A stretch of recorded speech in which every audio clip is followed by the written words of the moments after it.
അവിടെ permanent residence കിട്ടാനും അതിനുശേഷം നമുക്ക് അവിടെ ഒരു സിറ്റിസൺഷിപ്പ് എടുക്കാനും പോസിബിലിറ്റി ഉള്ള കൺട്രീസ് നമുക്കൊന്ന് നോക്കാം. ഇതിൽ പ്രധാനപ്പെട്ട ഒരു കൺട്രി ഓസ്ട്രേലിയ തന്നെയാണ്. ഇപ്പോഴും PR ഫ്രണ്ട്ലി ആയിട്ടുള്ള ഒരു കൺട്രി തന്നെയാണ്. അങ്ങോട്ട് ഒരു സ്റ്റുഡൻറ് വിസയിലോ അല്ലെങ്കിൽ ഒരു മൈഗ്രേഷൻ പോകുന്ന രാജ്യം ന്യൂസിലൻഡാണ്. ന്യൂസിലൻഡിലും അവിടെ PR ഫ്രണ്ട്ലി ആയിട്ടൊരു കൺട്രിയാണ്.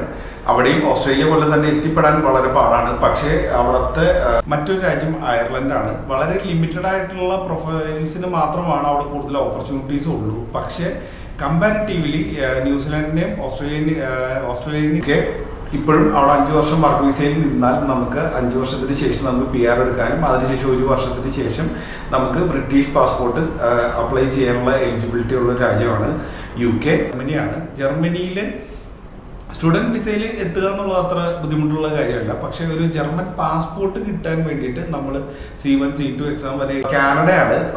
അത് വെച്ച് കഴിഞ്ഞാൽ അവരുടെ സാലറി ബെഞ്ച് മാർക്സും പ്രൊഫഷനും ഒക്കെ കുറേ മാറ്റിയെങ്കിൽ പോലും കാനഡയിൽ ഇപ്പോഴും നമുക്ക് അവിടുത്തെ സിറ്റിസൺ ആവാനുള്ള ഓപ്ഷൻ ആണ് USA. അവിടെ പോയി പഠിച്ചതിന് ശേഷം ജോലി കണ്ടുപിടിച്ച് നമുക്ക് അവിടുത്തെ ഇതിൽ നിന്ന് ഗ്രീൻ കാർഡ് എടുക്കാനുള്ള ഓപ്ഷൻ ഇപ്പോഴും US അവൈലബിൾ ആണ്. US അത്യാവശ്യം ഇപ്പോൾ ട്രംപ് വന്നതിന് ശേഷം അത്യാവശ്യം നിയമമാറ്റങ്ങളും കാര്യങ്ങളൊക്കെ കൊണ്ടുവരാൻ നിൽക്കുന്നുണ്ട്. അവർക്ക് ക്വാളിഫൈഡ് ആയിട്ടുള്ള